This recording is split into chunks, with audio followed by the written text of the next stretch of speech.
ములుగు జిల్లా తాడ్వాయి మండలం కాల్వపల్లి తూములవాగులో మహిళ గల్లంతై మృతి చెందిన ఘటన వెలుగుచూసింది. కాల్వపల్లి గ్రామానికి చెందిన సోలం గౌరమ్మ అనే మహిళ నిన్న సాయంకాలం ఊరి శివార్లోని తూములవాగుకు వెళ్లి వాగులో పడి గల్లంతైంది. ఉదయం వాగులో గౌరమ్మ మృతదేహాన్ని గమనించిన గ్రామస్తులు వెలికితీశారు. ఘటనపై కేసు నమోదు చేసిన తాడ్వాయి పోలీసులు దర్యాప్తు చేపట్టారు. భారీ వర్షానికి ప్రధాన రహదారుల గుండా ప్రవహిస్తున్న వర్షపు నీటితో వాహనాల రాకపోకలకు తీవ్ర అంతరాయం ఏర్పడింది.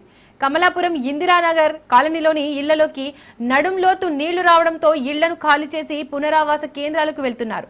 మంగపేట మండలం బొమ్మాయిగూడెంలో ఓ వృద్ధుడి ఇల్లు కూడా నిరాశ్రయుడయ్యాడు.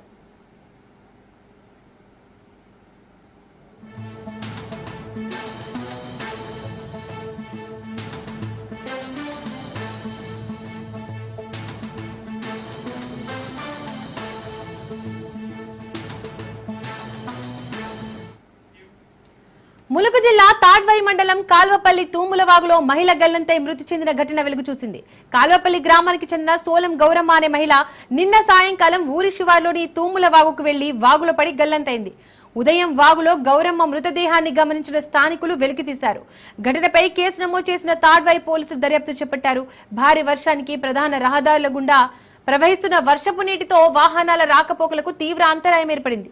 కమలాపురం ఇందిరానగర్ కాలనీలోని ఇళ్లలోకి నడుంలోతు నీళ్లు రావడంతో ఇళ్లను ఖాళీ చేసి పునరావాస కేంద్రాలకు వెళ్తున్నారు. మంగపేట మండలం బొమ్మాయిగూడెంలో ఓ వృద్ధుడి ఇల్లు కూలి నిరాశ్రయుడయ్యాడు.